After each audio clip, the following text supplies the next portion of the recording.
Assalamualaikum warahmatullahi wabarakatuh. Nahnu min firqati al-khamisah allati tatakawwan min syakhsain yakni Nihayatul Husna wa Nabila Nurbaiti Zulaini sanashrah lakum qalilan an takhrijil hadith. Bismillahirrahmanirrahim. Al-awwal yakni ta'rifut tahrij.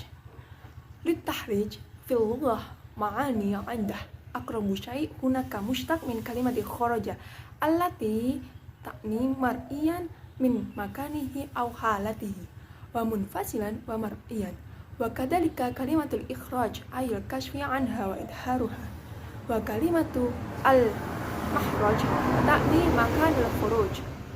Tahrij al-hadis fil lughah bimakna khudu syai'an mim makanin.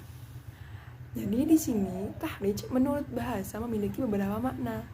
Nah, yang paling mendekati di sini adalah berasal dari kata khoroja, yang mana artinya yaitu nampak dari tempatnya atau keadaannya dan terpisah dan kelihatan. Demikian pula dengan kata al-ikhraj yang artinya menampakkan dan memperlihatkannya. Dan kata al-mahraj yang artinya yaitu tempat keluar. Nah, kemudian secara bahasa tahrij hadis di sini itu artinya adalah mengeluarkan sesuatu dari suatu tempat. Nah, sedangkan menurut istilah muhaddisin, tahrij diartikan dalam beberapa pengertian. Yang pertama yaitu sinonim dari ikhraj, yakni seorang rawi mengutarakan suatu hadis dengan menyebutkan sumber keluarnya pemberita hadis tersebut. Kemudian yang kedua yaitu mengeluarkan hadis-hadis dari kitab-kitab. Kemudian sanad-sanadnya itu disebutkan. Yang ketiga yaitu menukil hadis dari kitab-kitab sumber atau diwan hadis dengan menyebut mudawinya serta dijelaskan martabat hadisnya. Kemudian dari uraian di atas dapat disimpulkan bahwa tahrij meliputi kegiatan yang pertama yaitu periwayatan atau penerimaan, perawatan, pentatwinan, dan penyampaian hadis. Kemudian yang kedua yaitu penukilan hadis dari kitab-kitab asal untuk dihimpun dalam suatu kitab tertentu. Sanian yakni tarikhu wa kutubi tahrij al-hadis. Al-ulama alladzina qamu bit-tahrij li awal marrah inda Mahmud Tahan huwa al-Baghdadi. Thumma qama biha aidan Mahmud bin Musa al-Hazimi bi'ilmihi bi'unwan tahrij hadis al-muhaddadab. Kataba kitab al-fiqhi Syafi'ah li Abi al-Haq Ash-Shirazi wa hunaka ulama akharun mithlu Abul Qasimi al-Husaini wa Abu al-Qasimi al-Mahrawani. Wa a'malu hadaini alamaini laisa siwa adadun qalil min mahtutat fi tatawaratil al-lahiqah. Kana hunaka adadun kabir min al-kitab allati hawalat innaha al-kitabu fi mukhtalifil ulumi ad-diniyah. Jadi, penguasaan para ulama dahulu terhadap sumber-sumber hadis itu begitu luas sehingga jika disebutkan suatu hadis mereka tidak merasa kesulitan untuk mengetahui sumber hadis-hadis tersebut. Kemudian ketika semangat belajar itu mulai melemah, mereka kesulitan untuk mengetahui tempat-tempat hadis. Sebagian ulama bangkit dan memperlihatkan hadis-hadis yang ada pada sebagian kitab dan menjelaskan sumbernya dari kitab hadis yang asli, kemudian menjelaskan metodenya dan menerangkan kualitasnya. Apakah hadis tersebut sahih atau dhaif? Lalu muncullah apa yang dinamakan dengan kutub tahrij atau buku-buku tahrij. Kemudian ulama yang pertama kali melakukan tahrij menurut Mahmud Tohan adalah Al-Baghdadi. Kemudian dilakukan pula oleh Muhammad bin Musa al-Hazimi dengan karyanya yang berjudul Tahrij Hadis al-Muhaddadab. Kemudian ia itu mentahrij kitab fikih Syafi'ah Abu al-Haq Ash-Shirazi. Ada juga ulama lainnya seperti Abu al-Qasimi al-Husaini dan Abu al-Qasimi al-Mahrawani. Nah, karya kedua ulama ini hanya beberapa manuskrip saja. Pada perkembangan selanjutnya cukup banyak kemunculan kitab yang berupaya mentahrij kitab-kitab dalam berbagai ilmu agama. Kemudian ulama-ulama terdahulu itu juga belum begitu membutuhkan ilmu tahrij hadis, khususnya ulama yang berada pada awal abad ke-5, karena Allah memberi karunia kepada mereka suka menghafal, dan banyak mengkaji kitab-kitab yang bersanad yang menghimpun hadis-hadis Nabi Muhammad SAW. Nah, keadaan ini tuh terus berlanjut sampai beberapa abad, sehingga tradisi kecintaan terhadap hafalan dan kajian kitab-kitab hadis serta sumber rujukan pokoknya itu menjadi lemah. Kemudian ketika tradisi ini lemah, para ulama selanjutnya mulai menemui kesulitan untuk mengetahui sumber suatu hadis yang terdapat dalam kitab fikih, tafsir, dan tarikh. Maka muncullah segolongan ulama yang mulai melakukan tahrij hadis terhadap karya ilmu tersebut dan menjelaskan kedudukan hadis tersebut, hadis tersebut itu dhaif atau sahih. Maka semenjak itu juga muncul istilah kutub at-tahrij atau kitab-kitab tahrij. Wa min kutubit tahrij al-hadis al-awal yakni tahrij al-hadis al-muhadzab, yakni karya Muhammad bin Musa al-Hazimi al-Syafi'i. Kitab al-Muhadzab ini adalah kitab mengenai fikih mazhab al-Syafi'i karya Abu Ishaq al-Shirazi. Kemudian yang kedua yaitu tahrij al-hadis al-Mukhtasar al-Kabir lil Ibni al-Hajib, yakni karya Muhammad bin Ahmad Abdul Hadi al-Maqdisi. Yang ketiga yaitu kitab Nasbur Royah lil Ahadis al-Hidayah li al-Maraginani, yakni karya Abdullah bin Yusuf az-Zailai. Kemudian kitab yang keempat yaitu tahrij ahadis al-Kashaf li az-Zaman Syahri, yakni karya al-Hafidh az-Zailai. Ibnu Hajar juga menulis tahrij untuk kitab ini dengan judul Al-Kafi Asy-Syafi'i fi Tahrij Ahadis Asy-Syafi'i. Kemudian kitab yang kelima yakni Al-Badrul Munir fi Tahrijil Ahadis wal Atsar al-Waqi'ah fi Syahril Kabir li Ar-Rafi'i, yakni karya Umar bin Ali bin Mulaqin. Untuk yang keenam yakni Al-Mughni an Hamlil Asfar fil Asfar fi Tahrij ma fi Ihya minal Akbar, yakni karya Abdurrahman bin Al-Husain al-Iraqi. Kemudian kitab yang ketujuh yakni Tahrij al-Ahadis allati yusiru ilaiha Tirmizi fi kulli bab, yakni karya Al-Hafidh al-Iraqi. Kemudian kitab yang kedelapan yakni At-Talahisul al-Habir fi Tahriji Ahadis Syarhum al-Wajiz al-Kabir li Ar-Rafi'i, yakni karya Ahmad bin Ali bin Hajar al-Asqalani. Kemudian kitab yang keenam yaitu Ad-Dirayah fi Tahrij Ahadisil Hidayah, yakni karya Al-Hafidh Ibnu Hajar. Kemudian kitab yang terakhir yakni Tuhfatur Rawi fi Tahrij Ahadisil Ba'idlawi, yakni karya Abdur Rauf Ali Al-Manawi. Nah, teman-teman, setelah kita menjelaskan penjelasan dari Nabila tadi tentang apa itu pengertian dari takhrij, kemudian sejarahnya, dan kemudian pengenalan kitab-kitabnya, maka kita akan beranjak kepada metode dari takhrij atau turuku at-takhrij. Fit takhrij khamsa turuk. Jadi ada 5 metode. Al-awwal yakni at-takhriju ala asasi sahaba ar-rawi, yakni at-tariqah al-muttaba'ah fi ma'rifati asma'i sahaba alladhi rawi al-hadis. Hunaka kutubun da'imatun li hadhihi tariqah al-mustaqitabul atraf wa mu'jam. Jadi metode ini adalah takhrij berdasarkan perawi sahabat. Nah, metode ini tuh apa? Yaitu metode dengan cara mengetahui nama-nama sahabat yang meriwayatkan suatu hadis. Nah, jadi di sini dalam setelah kita mengetahui nama-nama sahabatnya ya, nah ada kitab untuk membantu, yaitu yang pertama adalah kitab Al-Masanid atau Musnad-Musnad. Nah, jadi di dalam kitab ini itu disebutkan banyak-banyak hadis yang diriwayatkan oleh setiap sahabat secara sendiri. Selama kita sudah mengetahui nama sahabat yang meriwayatkan suatu hadis, maka kita mencari hadis tersebut dalam kitab ini. Jadi seperti kita tahu tentang perawinya yaitu Imam Abu Hurairah, maka langsung saja kita lihat di kitab Al-Musnadnya Abu Hurairah. Maka di situ akan banyak sekali ketemu, oh beliau itu meriwayatkan tentang bagaimana, banyak sekali seperti itu.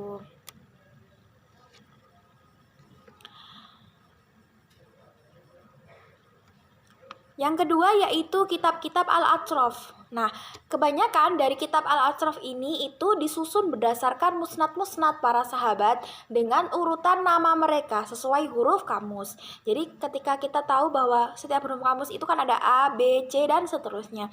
Maka di situ kemudian A siapa, B siapa, C siapa, seperti itu. Nah, jika seorang peneliti itu mengetahui bagian dari hadis itu, maka dapat merujuk pada sumber-sumber yang ditunjukkan oleh kitab-kitab Al-Ashraf untuk kemudian mengambil hadisnya itu secara lengkap. Nah, seperti contoh-contohnya dari kitab Al-Ashraf ini adalah Ashraf As-Sahihain, kemudian karya Al-Wasiti, kemudian Tufatul Ashraf, kemudian karya Al-Mizi, nah dan lain sebagainya. Nah, cara penggunaan kitab Al-Ashraf sendiri ini yaitu sama seperti dengan cara menggunakan kitab musnad, yaitu disusun secara alfabetis hijaiyah. Jadi alif, ba, ta, dan seterusnya begitu.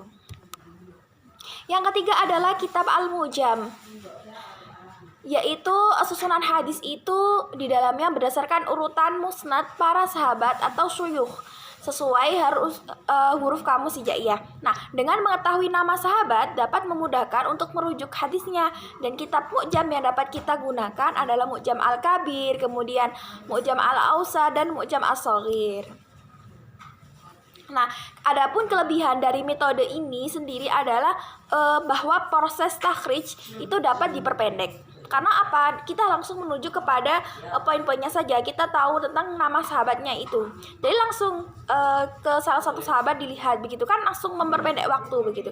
Nah, akan tetapi kelemahannya itu adalah kita tidak dapat mengetahui dipergunakan dengan baik apabila itu perawi yang hendak diteliti atau diketahui. Semisal di dalam kamus ya, kita contohkan di dalam sebuah kamus, kemudian kita mau mencari nama seseorang yang berawalan B, tapi ternyata di situ itu tidak ada, maka itu tidak juga akan membuat proses takhrij ini itu susah begitu. Nah, asani yani takhriju min khilali alfat al-ula limatan al-hadis.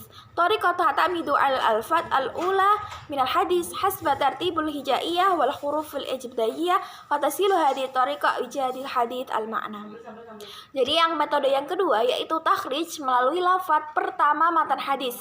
Nah, metode takhrij hadis menurut lafaz pertama yaitu suatu metode yang berdasarkan pada lafaz pertama matan hadis sesuai dengan urutan huruf-huruf hijaiyah dan alfabetis, sehingga metode ini mempermudah pencarian hadis yang dimaksud. Seperti misalnya contohnya tentang hadis tentang niat.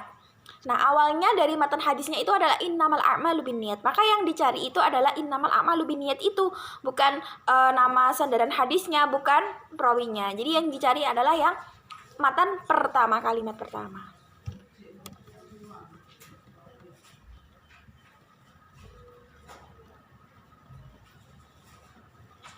Nah, kemudian yang ketiga adalah takhrijul kalimat fil haditsin nabawi. Tariqah ta'tamidu al kalimat al waridah fi uyunil hadis sawa'un fi syakli asma' al af'al. Jadi takhrij melalui kata-kata dalam matan hadis. Nah, metode ini adalah metode yang berdasarkan pada kata-kata yang terdapat dalam matan hadis, baik berupa kata benda ataupun kata kerja. Nah, dalam metode ini itu tidak digunakan huruf-huruf, tetapi yang dicantumkan adalah bagian hadisnya, sehingga pencarian hadis-hadis yang dimaksud dapat diperoleh lebih cepat. Nah, penggunaan metode ini sendiri akan lebih mudah manakala ketika kita itu bisa menitik beratkan kepada pencarian hadis berdasarkan lafaz-lafaznya yang asing dan jarang penggunaannya. Jadi semisal dengan hadis tentang niat, yang populer adalah kalimat innamal a'malu binniyat, maka hadis tentang niat itu sendiri kan tidak hanya itu, banyak. Kemudian ada beberapa kalimat yang mungkin jarang dipakai atau dipakai dalam suatu instansi atau pendidikan. Maka setelah kita mengetikkan nama itu pasti akan muncul. Karena apa? Kalimat di situ juga hanya jarang atau tidak semua dipergunakan begitu.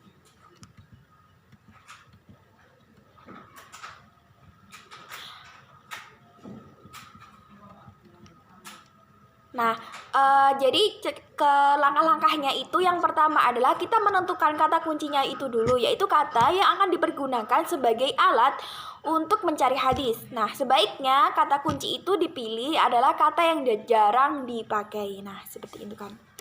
Nah, kemudian langkah yang kedua adalah mencari bentuk kata kunci tadi sebagaimana yang terdapat di dalam hadis yang akan ditemukan melalui mu'jam. Nah, di bawah kata kunci tersebut akan ditemukan hadis yang sedang dicari dalam bentuk potongan-potongan hadis atau tidak lengkap. Nah, kemudian mengiringi hadis tersebut turut dicantumkan kitab-kitab yang menjadi sumber hadis itu yang dituliskan dalam bentuk kode-kode sebagaimana yang telah dijelaskan di atas. Nah, jadi kelebihan dari metode ini adalah mempercepat pencarian hadis dan memungkinkan pencarian hadis melalui kata-kata apa saja yang terdapat dalam matan hadis. Jadi, metode di sini lebih fokus terhadap kata-kata atau kalimatnya. Nah, selain itu, adapun kelemahannya dari metode kata-kata ini adalah terkadang itu suatu hadis tidak dapat didapatkan dengan satu kata sehingga orang yang mencarinya harus menggunakan kata-kata lain. Karena kita tahu bahwasanya banyak muradif gitu ya. Ar-rabi yakni تخرج في مواضيع الحديث تعتمد هذه الطريقة على موضوع الحديث لذلك لأداء التخريج بهذه الطريقة من الضروري أولا انتهاء من الموضوع الحديث ليكون تخرج ثم البحث عنه من خلال هذا الموضوع في الكتب المجتمع بهذه الطريقة. Jadi yang keempat itu adalah takhrij berdasarkan tema hadis, maudhu, judul begitu ya. Nah, metode ini berdasarkan pada tema dari suatu hadis. Oleh karena itu, untuk melakukan takhrij dengan metode ini, kita perlu terlebih dahulu disimpulkan temanya dari suatu hadis yang akan ditakhrijkan.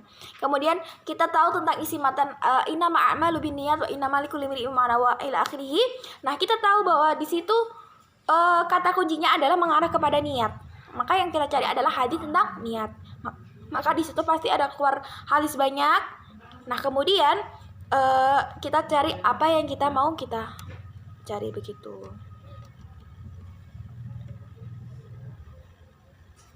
Nah, contohnya juga seperti ini. Di hadis, contoh hadis Bunyal Islamu ala khamsin nasis itu adalah di situ kan kita melihat bahwasanya Islam itu dibangun atas 5 pondasi. Nah, hadis ini kan mengandung beberapa tema, yaitu ada iman, kemudian tauhid, sholat, zakat, puasa dan haji. Nah, berdasarkan tema-tema tersebut, maka hadis di atas itu harus dicari dalam kitab hadis di bawah tema-tema tersebut. Nah, cara ini banyak dibantu dengan kitab Miftah Kunuz As-Sunnah. Yaitu di situ ada banyak daftar-daftar isi hadis yang disusun berdasarkan judul-judul pembahasan. Jadi tentang sholat sendiri, kemudian puasa sendiri dan lain sebagainya. Nah, dari keterangan yang sudah dijelaskan tadi, itu sangat bergantung kepada pengenalan terhadap tema hadis ya. Jadi untuk itu seorang mukharrij atau orang yang mau melakukan takhrij hadis itu harus memiliki beberapa pengetahuan tentang kajian Islam secara umum dan kajian fikih secara khusus begitu. Adapun kelebihannya yaitu menuntut pengetahuan akan kandungan hadis tanpa memerlukan pengetahuan tentang lafaz pertamanya.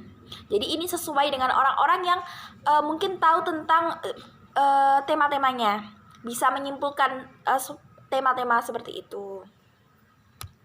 Karena di sini juga tidak menitik beratkan kepada apa lafaz pertamanya, kemudian isi matanya seperti apa, kan tidak begitu. Nah, adapun kelemahannya yaitu apabila kandungan hadis itu sulit disimpulkan oleh seorang peneliti sehingga dia tidak dapat menentukan temanya. Nah, seperti Bunyal Islam ala khamsin nasis. Ketika kita tidak bisa menyimpulkan bahwa itu isinya tentang sholat, iman, zakat dan lain sebagainya, maka seorang mukharrij atau orang yang melakukan takhrij hadis, maka dia itu tidak bisa mencari hadis itu begitu. Jadi harus dibutuhkan juga sesuai dengan pengalaman-pengalaman dari takhrij itu sendiri begitu. Yang selanjutnya adalah tentang ahdafut takhrij atau tujuan dari takhrij itu. Al-hadaf min hadits التخريج هو معرفة أصل الحديث الذي كان يتخرج. الهدف الآخر هو معرفة ما إذا كانت هذه الأحاديث مرفوضة أم مقولة. وبهذه الطريقة سنعترف على الحديث التي تولى اقتباساتها الانتباه إلى أحاديث العلماء السائدة في الحديث حتى يتضح al-hadits fi haitsu asli wa naw'iyati. Jadi tujuan dari takhrij ini adalah untuk mengetahui sumber dari asal hadis itu sendiri yang dia takhrij. Nah, adapun tujuan lainnya adalah untuk mengetahui hadis tersebut itu ditolak atau diterimai. Dengan cara ini kita dapat mengetahui hadis-hadis yang pengutipannya itu memperhatikan kaidah-kaidah ulumul hadis yang berlaku, baik itu jelas, kemudian usul-usul maupun dari segi kuantitas dan kualitasnya. Nah, adapun di sini ada tujuan pokok dari takhrij itu sendiri. Yang pertama adalah mengetahui eksistensi suatu hadis. Apakah benar suatu hadis yang ingin diteliti itu terdapat dalam buku-buku hadis atau tidak? Karena kita tahu bahwasanya banyak sekali hadis-hadis maudhu atau hadis palsu. Maka dengan takhrij ini kita akan mengetahui apakah hadis ini ada di dalam buku hadis atau tidak, atau hanya diperbuat-buat saja. Yang kedua yaitu mengetahui sumber otentik suatu hadis dari buku hadis apa saja. Kita tahu tentang rujukan-rujukan, kemudian hadis ini dirujuk oleh hadis ini oleh mu'jam ini dan lain sebagainya. Kemudian yang ketiga yaitu mengetahui ada berapa tempat hadis tersebut dengan sanad yang berbeda di dalam sebuah buku hadis atau dalam beberapa buku induk hadis. Yang keempat, mengetahui kualitas hadis makbul ataupun diterima, ataupun mardud atau ditolak. Jadi dari situ kita akan mengetahui bahwasanya derajat hadis itu kemudian sahih, kemudian dhaif, dan kemudian kita tahu bahwasanya itu diterima atau ditolak, boleh dipakai amal atau tidak, seperti itu. Yang terakhir adalah tentang fawaidut takhrij atau faidah manfaat dari takhrij al-hadis itu sendiri. Nah, jadi manfaat-manfaatnya itu ada banyak sekali, tapi diantaranya yaitu yang pertama, kita dapat mengetahui referensi beberapa buku hadis. Dengan takhrij seseorang dapat mengetahui siapa perawi suatu hadis yang diteliti dan di dalam kitab hadis apa saja hadis tersebut didapatkan. Nah, setelah kita tahu tentang suatu buku hadis, kemudian kita pasti akan tahu siapa perawinya, kemudian bagaimana tentang silsilah perawinya, apakah dia dhabit ataupun tidak, seperti itu. Yang kedua yaitu jam'us musnad atau menghimpun sejumlah sanad hadis. Dengan takhrij seseorang dapat menemukan sebuah hadis yang akan diteliti di dalam sebuah buku atau beberapa buku induk hadis. Nah, misalnya terkadang itu kan di beberapa tempat di dalam kitab Al-Bukhari saja atau dalam kitab-kitab yang lain itu, dengan demikian ia dapat menghimpun sejumlah sanad. Jadi setelah kita banyak tahu tentang ini, kemudian kita dapat menghimpun atau mengumpulkan suatu sanad-sanad hadis. Kemudian yang ketiga, ta'rifu halis sanad alladhi mutasil amtati. Ta'rif qadra ar-rawi fi dhabit. Jadi kita mengetahui tentang keadaan sanad, apakah itu sanadnya mutasil atau bersambung sampai kepada Rasulullah ataupun munqati terputus, baik itu putus di awal ataupun di tengah-tengah. Nah, kita juga mengetahui tentang kemampuan rawinya itu dalam dhabit, dalam kuat hafalannya atau tidak. Kemudian karena itu dhabit sendiri ini kan menjadi salah satu prasyarat seseorang itu dapat meriwayatkan sebuah hadis begitu. Yang keempat yaitu ta'rifu makanatul hadis, hadzalika dha'if wa fi sanad al-qasahih. Jadi kita mengetahui tentang tempat suatu hadis atau kedudukan. Karena kita tahu bahwasanya semisal di dalam hadis satu ini dia dikatakan bahwa dia itu dhaif, tapi di dalam sanad yang lain disebutkan bahwasanya itu terkadang sahih. Maka kemudian kan kita mengetahui dulu mana yang lebih kuat. Jadi apabila dia itu bisa, hadis yang kedua itu dia bisa mengangkat ataupun tetap begitu. Yang kelima yaitu raful hadits ad-dhaif ila hasan ghairihi. Jadi ini adalah lanjutan dari faedah manfaat yang keempat tadi, yaitu mengangkat suatu hadis yang dhaif kepada hasan li ghairihi. Karena apa? Ada sebuah hadis dhaif, dia itu dicap dengan hadis yang dhaif. Kemudian ada suatu hadis yang sama tapi dia itu lebih kuat. Maka dia itu dihukumi hasan li ghairihi.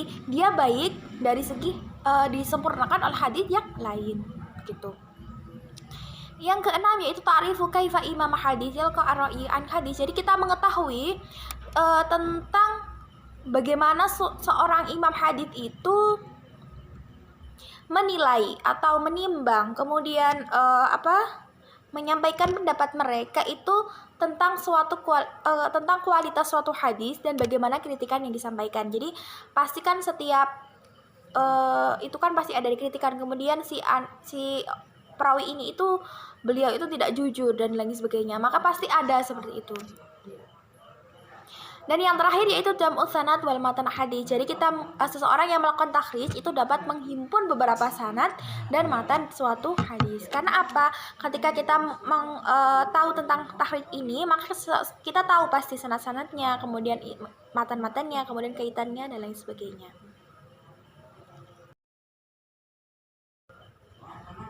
يمكن هذا فقط منا. شكرا على اهتمامكم وعفوا عن الخطيئات والسلام عليكم ورحمة الله وبركاته.